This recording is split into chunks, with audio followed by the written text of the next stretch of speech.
bihi subhanahu wa ta'ala, amma ba'd.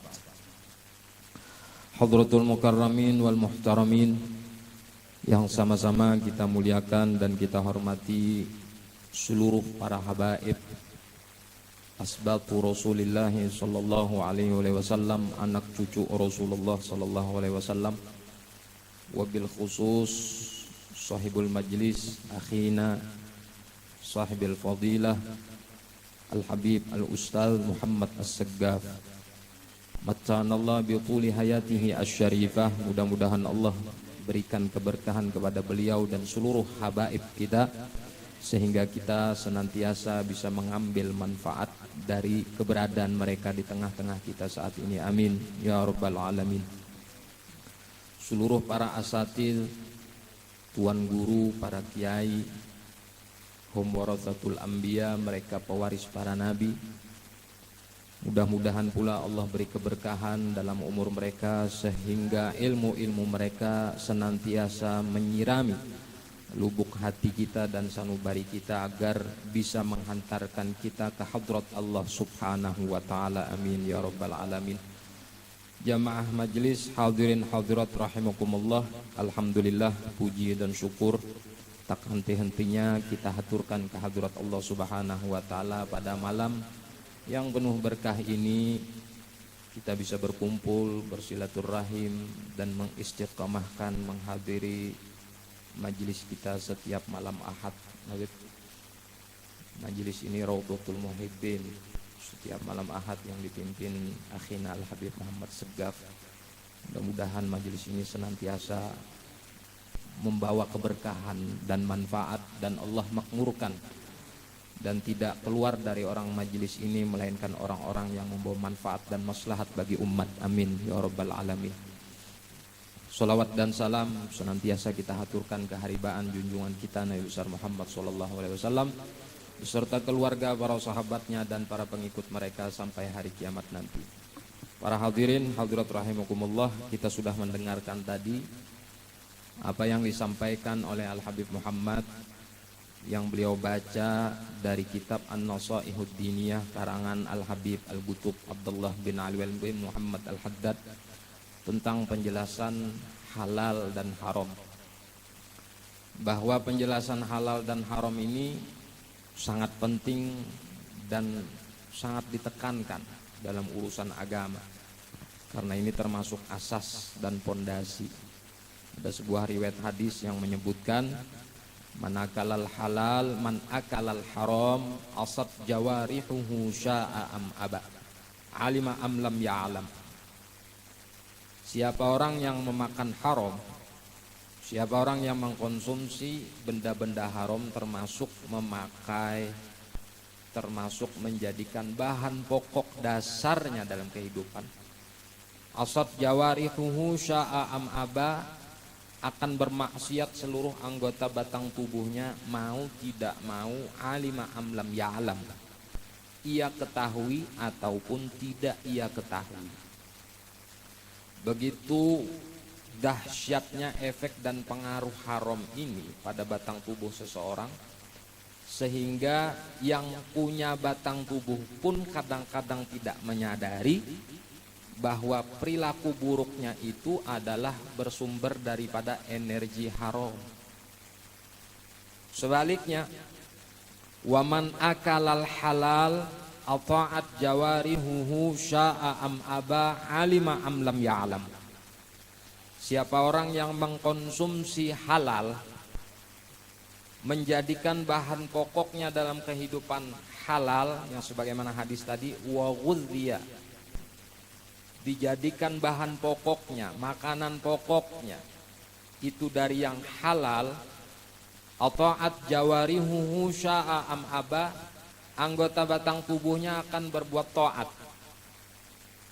mau tidak mau, alima am lam ya'lam, sadar atau tidak sadar, ia ketahui atau tidak. Jadi sumber utama perbuatan taat itu terletak daripada kehalalan yang ada di batang tubuh kita, entah secara zahir yang kita pakai atau yang kita konsumsi secara batin.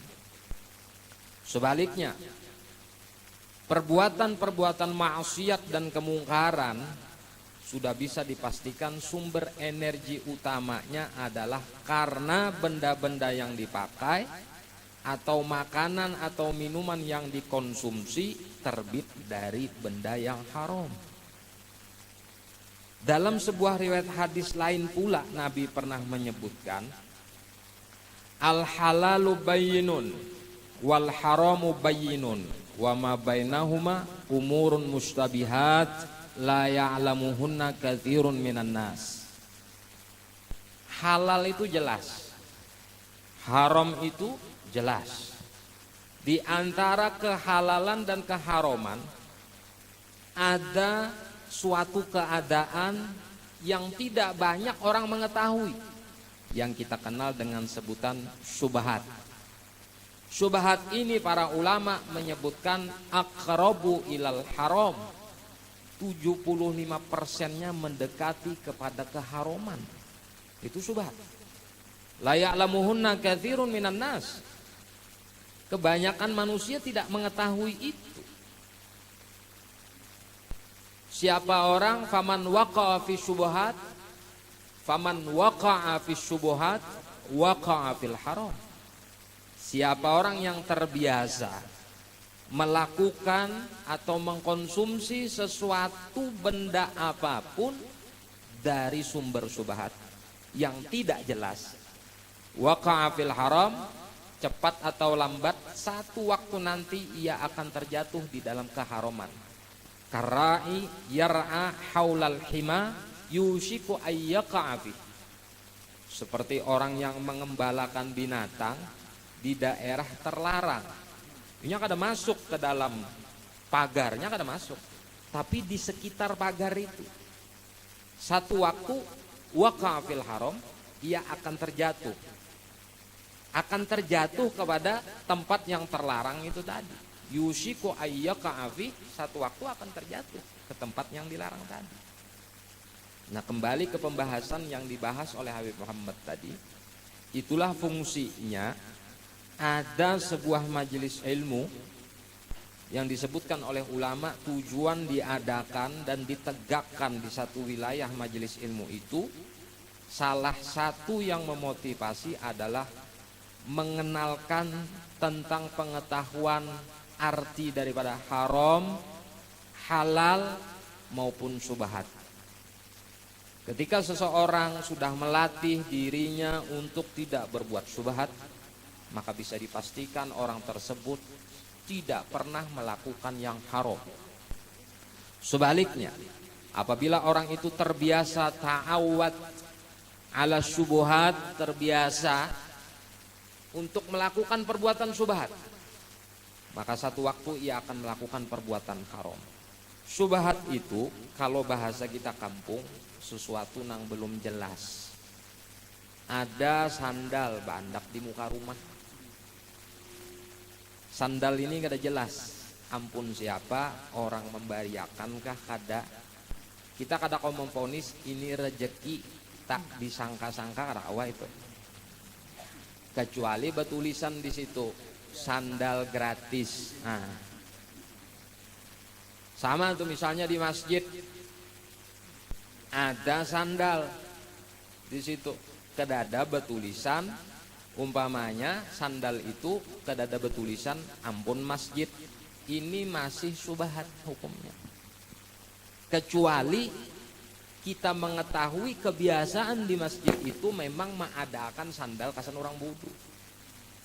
Tapi kok tumben-tumbennya kada pernah mengadakan sandal, tahu-tahu ada sandal lalu kita pakai. Nah, hukum memakainya itu syubhat. Hukum memakainya syubhat. Bahkan bisa gugur kepada hukum ghosab di situ. Ghosab itu setengah maling. Mun maling kada sepenuhnya. Kenapa dipadahkan setengah maling? Karena inya memalingi manfaatnya, bukan memalingi bandanya. Bandanya dibolehkan, tapi manfaatnya dipakai kada bepadahan. Itu ngarannya ghosab. Kalau bahasa kita setengah maling. Pakai sepeda motor kada bepadahan habis tuntung, maaflah aku tadi pakai sepeda motor. Itu ghosab sudah hukumnya. Illa kecuali ulama fikih mengatakan ulima ridhahu, kita tahu dan yakin bahwa orang yang dipakai ini kada apa. Ridho, hakon aja, mau aja, tidak masalah. Tapi kalau kita kada tahu, nah ini syubhat. Contoh-contoh syubhat kayak itu. Kada jelas masih. Yalah, kadang buah gugur di wadah kita makan. Itu kada jelas lagi. Ampun pohon ini meijinakan kah kada kita kada tahu. Yalah, kada jar anu daunnya buka wadah seorang pang jar. Jadi itu ampun kita, kada ampun kita. Daunnya walaupun gugur ke wadah kita, tetap sumbernya di tanah ampun orang. Ini harus dipastikan. Makanya orang-orang dahulu tuh kadang-kadang kita mendengar sampai makan ke warung aja. Tapi ini orang dulu. Yalah, dan orang nang mau apik, namun nang kayak ini kita contoh beratan warung kada bayu. Kenapa pian kada suah makan di warung? Ada orang masih hidup. Jadi kita tokoni waktu itu. Jar sidin uni bipai kadang-kadang bukan kada hendak makan di warung jar. Cuman ada kekhawatiran. Kita ini kan jar nukar nasi kuning iwak haruan. Piringnya kita kada bepada, gelasnya kita kada bepada, duduk di bangkunya kita kada tahu, mejanya pun kita kada bepada. Sedangkan yang kita tukar kan nasi kuning, iwak haruan, teh, es, adalah beserta gelasnya, beserta piringnya, wan sendok-sendoknya. Ini nih saking orang apiknya nih, saking orang apiknya jadi sidin kada hendak ke warung. Cuman nang kayak ini bukan menyuruh akan pian kayak itu. Wah ini warung ada payu. Maksudnya kita ambil contoh dari ampun sidin ini. Apa yang kita ambil contoh? Kehati-hatian. Yalah, artinya jua apabila kita misal makan di warung, sesudah kita tukar jual, tukarlah harga sekian jual, minta rela tak pakai beratan nang kada tepadah. Kita ambil hikmahnya di situ. Supaya apa? Supaya warung tetap payu, kita tetap kawa makan dengan aman. Memberatan ngumpatina ini habis kisahnya. Ya ada payu lagi sudah warung. Nah ini cerita orang-orang terdahulu. Bahkan satu riwayat, satu hikayat menyebutkan Syekh Abdul Wahab Asy-Sya'rani itu tidak pernah melewati depan kantor pajak. Lewat di mukanya aja kada, apalagi benaung di naungannya. Itu Syekh Abdul Wahab Asy-Sya'rani. Saking berhati-hatinya ya, tak ambil manfaat dari tempat yang dianggap masih syubhat. Kita kadang kalau memadahkan haram lah mungkin, tapi mungkin bisa dikatakan syubhat. Jadi lewat di mukanya aja kadang apa. Apalagi short benau. Bahkan cerita-cerita orang-orang terdahulu, zaman dahulu itu kan lampu biblah masih kedada kayak kita nih listrik. Jadi ada kadang-kadang rumah-rumah orang-orang kaya tuh indauan lampunya tuh tarang sampai ke jalan. Jadi orang dahulu itu kadang-kadang nang jiran di sebelahnya tuh nah kena indauan lampunya, bila hendak menjahit kada hendaknya menjahit waktu itu. Karena takutan kena indauan lampu ampun orang ini tadi. Nah ini apiknya orang bahari. Yalah, kita mungkin kada kau mencontoh nangka itu. Bisa dipastikan sudah. Kenapa? Contohnya aja bila hari hujan kita benaung kada bepadahan non orang. Parkir di halaman orang kada bepada, parkir aja di situ bepadah dong. Udah apa itu biasa aja sudah. Pada aja kan bepada ulumpat parkir boleh lah. Ini kan kadang kita sudah bandak berdahulu empat parkir lah. Bandak berdahulu hanya empat parkir. Orang kan mungkin tuh kada boleh, sudah bandak ampun orang. Ya Allah, artinya itu bahasanya ada subhatnya itu. Karena setengah memaksa. Setengah memaksa sudah. Jika belum parkir, bolehlah ulun parkir di sini. Ayo silahkan, hanyar masuk. Kita kan sikat dulu hanyar bepadah. Itu loh, buah sikat dulu. Maaflah anakku tadi makan buah ikan. Ya sudah termakan, nak ada diredakan lah. Nah, jadi belajar artinya kita ini berhati-hati urusan-urusan nangka itu bepadah bedahulu. Iyalah, ibarat nak minjam, artinya bepadah bedahulu hanya minjam. Nah, itu tuh subhat tuh lah itu. Termasuk kita meminta, ibaratnya bagusnya barang nih sanafona. Aku tuh pemalar nih. Lalu terpaksa akhirnya orang memberi gara-gara kita sambat pemalar tuh subhat itu. Kalau kita hendak hati-hati. Karena apa? Karena yang memberi kita karena kondisi terdesak dan terpaksa karena kita itu tadi. Dan kehalalannya pun masih diragukan. Walaupun pada zahirnya mengucapkan aijan aku bariin. Tapi kalimat aijanah itu kan bahasa kita ya sudah dah daripada mahamuk ini. Daripada banyak pander kena disambatinya, sudah dijenakan. Nah, ini masuk kategori subhat tadi. Jadi supaya kita tahu tuh subhat tuh bentuknya nangka itu. Ya lah, kalau halal tuh jelas. Bagus nih barang, anda kayak mau dibari ke tujuh Nah, ini aku bari aku memang niat. Nah, itu halal itu. Kalau kita hendak berhati-hati. Makanya ulama-ulama kita mengajarkan ialah kepada kita itu nang minta halal, minta ridho, minta ampun, minta maaf. Minta halal, minta ridho lah. Jangan lagi bepadah, minta halal, minta ridho lah mau ada tersalah. Memang banyak salah sudah. Kalau usah bepadah lagi mun ada tersalah. Sama tuh pemaafan, misalnya hari raya segala macam, ampunan lah kita bahabisan mun ada tersalah. Memang banyak salah. Apalagi mun ada tersalah. Memang ada salahnya. Jadi minta ampun, minta halal, minta ridho, aku ada salah. Itu mestinya orang hendak bujur-bujur bahalalan itu tadi. Karena apapun yang berkaitan dengan perilaku kita, bila berkaitan dengan nang haram, itulah nang mencegah istijabud dakwah. Digobulkannya doa kita itu karena sebab ada hal-hal yang menghalang. Contohnya misalnya ledeng tuh deras, biasanya kada siang kada malam deras, tapi tumben satu waktu kada deras. Oh, berarti di aliran pipanya itu ada tikus 10 ikung mati. Jadi alirannya itu kada deras lagi dan bau pulang.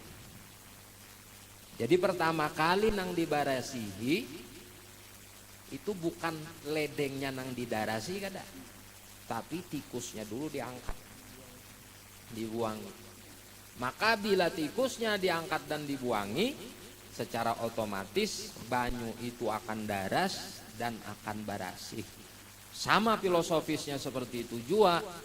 Apabila banda-banda haram ini sudah kita barasihi dan perilaku-perilaku yang menimbulkan keharuman yang bersumber benda-benda haram itu dari perilaku dan perbuatan itu kita barasihi, maka laksana doa kita tuh seperti air yang lancar, tidak ada hambatan di selang atau pipa ledeng itu tadi. Nah, jadi sekali lagi itulah pentingnya ada majelis ilmu. Duduk di majelis ilmu, bakitab. Memang bagus tuh bakitab memang, supaya ada rujukan. Amun berceramah kayak ulun ini, kada bakitab tuh kurang kuatnya. Itu bisa mengaradau. Iyalah ujar orang Kalua tuh bakamih di papan. Sudah bakamih di papan perancingan pulang najisnya di papan bet. Nah, artinya apa? Kada teratur. Kalau begitu tuh teratur, hadisnya jelas, yang pengarangnya bisa dipertanggungjawabkan. Nah, ini untungnya ada majelis ilmu nang bekitab. Bukan kita memadahkan nang berceramah itu kada pas long kitab, kada bagus saja. Tapi lebih bagus lagi, lebih ahwat dan lebih hati-hati lagi kalau bekitab. Nah, ini nyamannya. Ada majelis bekitab. Kitabnya pulang karangan orang wali luar biasa. Nabi Abdullah bin Alawi al-Haddad ini wali kutub. Yalah, mulai lagi anum sidin umur 18 tahun. Dalam satu hikayat disebutkan beliau sudah menjabat jadi wali besar. Termasuk orang yang kuat menjabat wali kutubnya itu Lawas. Abdullah bin Alawi al-Haddad ini. Beliau ini makfuful basar. Penglihatannya tidak ada. Ada bahasa kita buta. Bayangkan orang buta Allah gantikan dengan pancaran pandangan mata batinnya nang kuat luar biasa. Nang membaca pulang habaib pulang. Artinya keberkahannya ini double. Dibaca sebelum membaca kitab Rotibul Haddad pulang. Jadi keberkahannya luar biasa. Satu wilayah itu apabila ada sayyid atau habaib atau keturunan Nabi SAW, itu menunjukkan bahwa Rasulullah ridho dan senang di wilayah itu. Maka beliau titipkanlah keturunan-keturunannya di wilayah itu. Ditambah lagi apabila di wilayah itu seorang sayyid atau habaib atau keturunan Nabi, itu pasti mereka itu membawa rahmat. Misdaqan liqaulihi ta'ala, wa ma arsalnaka illa rahmatan lil alamin. Tidaklah kami mengutus engkau hai Rasul melainkan menjadi rahmat bagi semesta alam. Bukti rahmatnya Rasulullah sesudah wafatnya adalah menyebarnya para ahlul bait, para keturunan Rasulullah di mana-mana tempat dalam rangka membawa estafet rahmat Rasulullah ke tempat itu. Apalagi ada sayyidnya, habibnya alim, bisa membimbing umat. Ini ujar bahasa kita tuh durian lampini. Durian lampini. Masaknya tuh asli di pohon, gugur saurang.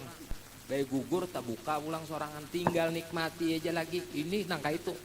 Sayyidnya alim, bisa membimbing, mau inya mengorbankan waktu, pikiran, tenaga, biaya untuk membawa kita ke jalan hadrat Rasul.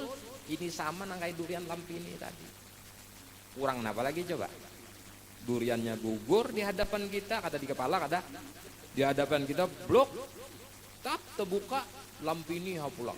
Asli masaknya, kada paraman, tinggal nikmati aja. Oh ini surga, cuplikan surga. Nah Allah andak di atas permukaan bumi ini. Bujur juga ajar surga, bujur itu. Misdaqan liqaulihi alaihi salatu wassalam, idza marartum bi riyadil jannah fartau. Apabila kalian melewati kebun surga maka mampirlah. Qalu wa ma riyadul jannah ya Rasulullah. Para sahabat bertanya, apa yang dimaksud dengan kebun surga sedangkan kami berada di atas permukaan bumi, tidak pernah mendapati surga. Gala Nabi menyebutkan majalisul ilm wa fi riwayah majalisud dzikir wa fi riwayah hilagud dzikir. Majelis-majelis ilmu, majelis-majelis kebaikan. Ini raudhatun min riyadil jannah. Kebun daripada kebun-kebun surga. Kenapa dikatakan kebun? Karena setiap orang yang hadir dalam majelis ini pasti niatnya baik, itu yang pertama. Kada ada nang datang ke sini anak bedum mau unjun, kada ada. Jakanya anak bedum pembawa dum-duman, hendak domain apa? Munjun membawa tantaran unjun, hendak domeni kan ngarannya itu apa? Domino membawa kartu, bila hendak bercatur membawa papan catur, ada. Semua ke sini membawa buku wirid atau bila kada bisa membaca wirid dengan niatnya dan membawa kitab segala macam. Ini bukti bahwa raudhah min riyadil jannah. Yang kedua, bukti kebun surga apa? Setiap orang yang hadir dalam majelis seperti ini ada ketentraman yang tidak didapatkan di luar. Pian bila kada tapi kawa guring, ngalih guring. Bahasa kedokteran tuh insomnia, bawa ke majelis pasti guring. Iya, pasti. Masjid, musola, yalah majelis, pasti pian guring. Kalau di rumah kada mau pian. Di rumah sigar, kada mau banyak utang. Datang ke majelis hanya Fatihah ya Muhammad. Bismillahirrahmanirrahim. Loh, ini bujur ini. Maknanya apa? Bahwa orang nang ke majelis ini pasti tenang. Kalau inya kada tenang, mana mungkin inya kawa guring. Pian ke rumah dikejar-kejar apa? Debt kolektor. Ada kau guring pian biar minum obat lelap CTM 10 biji. Dah mau guring. Bila ini jalan, pikiran mengirim pesan. Hati ini mengirim pesan ke pikiran bahwa aku sedang tidak tenang, kata hati. Mengirim pesannya ke pikiran, tidak akan mungkin mata Anda itu akan mengantuk. Apalagi mata Anda bisa guring, kada mungkin. Tapi bila sudah ke majelis nih, hanya duduk, set, hilang. Oh iya. Nah ini luar biasa. Makanya disebut Nabi Raudhatun min Riyadil Jannah. Kebun itu, taman itu identik dengan ketentraman, identik dengan ketenangan. Manakala orang ke kebun atau ke taman, pasti akan merasakan ketentraman dan ketenangan. Itulah bukti ketenangan dan ketentraman. Orang nang kada pernah bisa kawa guring di rumah, bila ke majelis bisa guring. Ini tanda buktinya. Tapi bukan berarti ulun madahkan di sini pian boleh aja guring, kada. Yalah, ini menunjukkan kebenaran apa yang disampaikan oleh Nabi SAW tadi. Namun pian nang 10 tahun belajar di majelis ini aur guring aja. Berkah majelis dapat, tapi berkah ilmu kada dapat. Karena bila orang bertakon, apa aja orang majelis malam tadi nang dibacakan Habib Muhammad, ayulah aja. Sakada ingat aku pada mendengar aja, cuman kada ingat tahu aja. Ada ingat aja menurang aur guring terus. Ya kalau jar rame jar malam tadi jar banyak kubuan habaib datang, pinanya kayak itu bang. Ya orang mah kayak kam hadir. Aku guring. Oh guring aja. Orang guring aja di majelis nih ya orang berbagi R tuh bisa kada dapat. Jar orang bahari kan kayak itu, kenapa aja pilat R-nya tuh jar. O-nya jar waktu orang berbagi R-nya tuh guring. Dan ini contoh aja kada menyindir kadalah. Nah jadi para hadirin, artinya alhamdulillah ini sebuah karunia Allah yang besar, keuntungan besar kesan kita. Ayo kita makmurkan majelis seperti ini, karena walau bagaimanapun ialah keberkahan yang didapatkan itu bukan hanya orang yang hadir aja. Orang yang berjiran dengan majelis ini 100 rumah, belakang, muka, kanan, kiri dapat keberkahan luar biasa. Ditambah lagi dibacakan di situ Rotibul Haddad. Si pengarang mengatakan siapa yang memudawamahkan dan melazimkan membaca Rotibul Haddad, rotibku ini kata beliau, Allah akan memudahkan ia meninggal dalam keadaan husnul khotimah. Ditambah lagi apapun yang berkaitan dengan malapetaka, musibah, wabah dan sebagainya, insya Allah dihindarkan berkat daripada pembacaan itu tadi. Tambah lagi kitabnya nang dibaca, ilmunya nang disampaikan, yalah dapat beratan kita insya Allah. Nah jadi yalah siapkan segala-galanya, pian siapkan semuaan itu. Bila hendak hadir ke majelis itu disiapkan. Jangan ada alasan lagi kelaparan, jangan lagi keuyuhan, jangan lagi. Jadi bila sudah malam ini majelis, ibarat hari Sabtu begawi, Sabtu tuh begawi aja, cuman diedit waktunya, sekira mempersiapkan. Di situ menunjukkan kesungguhan kita bujur-bujur hendak hadir dalam kebun surga ini tadi. Jangan jadi alasan kenapa guring terus, kenapa kuyuhan siang. Nah itu berarti kan ada persiapan, sama nang kayak orang hari Jumat sampat masbuk. Kemana ente? Mulai dari Sabtu, Ahad, Senin, Selasa, Rabu, Kamis. Kemana sampat masbuk? Sepekan sekali sembahyang sampat masbuk. Atau sepekan sekali sembahyang orang komat hanya datang ke masjid. Kemana ente? Sama tuh kayak majelis ini misalnya. Sepekan sekali malam Ahad, edit waktu tadi, bujur-bujur di manajemen waktu itu tadi, bujur-bujur diatur. Nang kayak apa? Oh berarti aku ibarat begawi separuh hari, sisanya aku guring persiapan supaya kuat.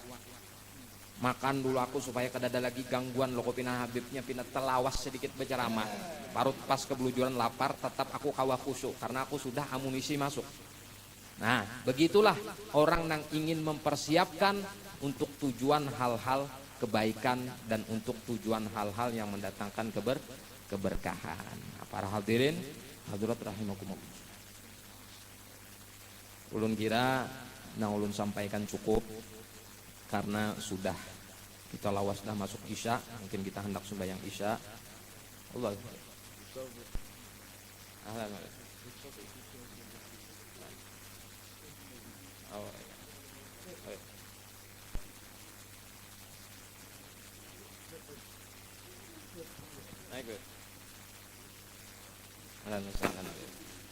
Nah, jadi itu mudah-mudahan apa yang disampaikan ini bisa menjadi motivasi dan semangat kita di dalam majelis ini, dan kita mohon kepada Allah semoga Allah senantiasa menganugerahkan dan mengaruniakan kepada kita hidayah taufik dan istiqamah sampai akhir hayat kita dalam keadaan husnul khatimah.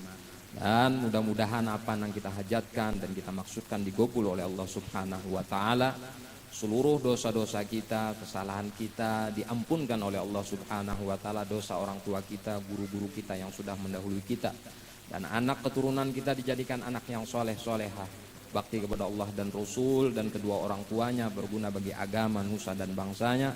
Dan mudah-mudahan perkumpulan kita ini, majelis kita ini menjadi asbab senang dan gembiranya baginda Nabi SAW kepada kita, sehingga menjadi asbab terbesar nanti kita bisa berkumpul bersama beliau di dalam surganya Allah Subhanahu wa taala. Amin ya rabbal alamin. Sekali lagi itu aja yang bisa saya sampaikan. Mohon maaf atas segala kekurangan. Terima kasih banyak atas segala perhatian, wabil khusus kepada Habib Muhammad dan seluruh panitia. Hadanallahu wa iyyakum ajmain. Ayah. Jamaah dimohon untuk tidak bubar dahulu, ini ada ayat tentang hati, mumpung banyak habaibnya nih. Jadi kita bacakan, tadi sudah dibacakan, dibuka juga mulai kita baca rotib ya. Ini ditambahkan minta wabil khusus dari habaib untuk membacakan doa dan nanti kita bagikan kepada jamaah. Jadi harap jangan bubar dahulu. Fatihah liman awsana wastawsana bid-du'a wa liman lahu haqqun 'alaina wa lana wa lakum ya hadirin annallahu yataqabbalu ad-du'a wa yu'ajjilu bil ijabah wa yuballighna wa iyyakum hajja baitil haram ziyarata nabiyina Muhammad alaihi wa alihi wa sahbihi afdhalus salati wassalam wa annallaha yu'izuha 'alaina wa 'alaikum sinin ba'da sinin wa a'waman ba'da a'wam ala ma yuhibbu rabbuna wa yarda dzul jalali wal ikram wa 'ala niyyah. Innallaha yanawwir qulubana wa qawalibana ma'al huda wa tuqa wal 'afaf wal ghina wal muti 'ala dinil islam wal iman bila mihnatin wal imtihan bi haqqi sayyidi waladi adnan jami'atan li kulli niyyatin salihah wa ziyadatan wa mahabbatan fi syarafil habib sayyidina Muhammad sallallahu alaihi wasallam wa ala alihi wa sahbihi wa yakhtimu lana wa lakum bil husna fi lutfin wa khairin wa afiyah wa ila hadratin nabi Sayyidina Muhammad sallallahu alaihi wa alihi wa sahbihi wa sallam. Al-Fatihah. Bismillahirrahmanirrahim. Alhamdulillahi rabbil alamin. Ar-Rahmanir Rahim. Maliki yaumiddin. Iyyaka na'budu wa iyyaka nasta'in. Ihdinas siratal mustaqim. Siratal ladzina an'amta 'alaihim ghairil maghdubi 'alaihim waladdallin. Amin. Assalamualaikum warahmatullahi wabarakatuh. Assalamualaikum. Pada panitia minta tutupiakan, kemudian sambil dibagi yang sudah ditugaskan. Kita sambil menunggu supaya tidak buru-buru. Jadi jangan berabut atau apa. Kita baca sholawat di sini ya. Baca sholawat ya, temat ya. Sambil menghadang dibagiakan ini. Salatullah salamullah ala taha rasulillah. Salatullah salamullah ala yasin habibillah. Salatullah salamullah ala taha rasulillah. Salatullah salamullah ala yasin habibillah. Tawassalna bibi الله وبالهادي رسول الله وكل مجاهد لله بأهل البدر يا الله صلاة الله سلام الله على طه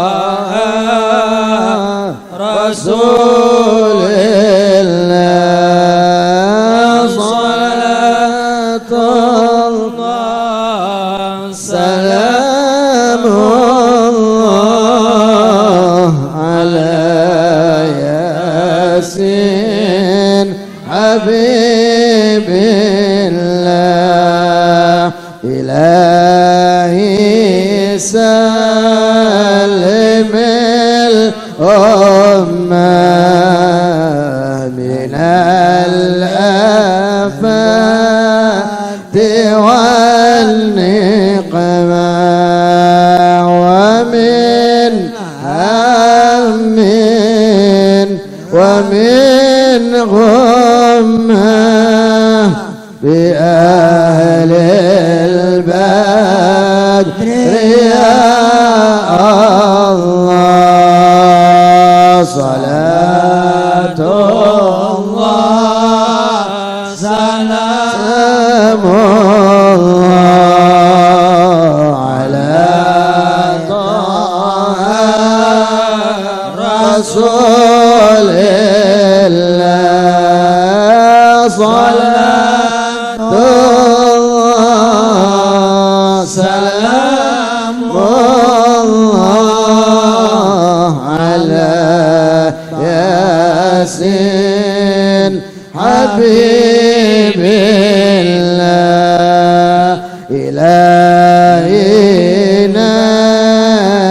نجنا وكشف جميع دية واصرف مكايد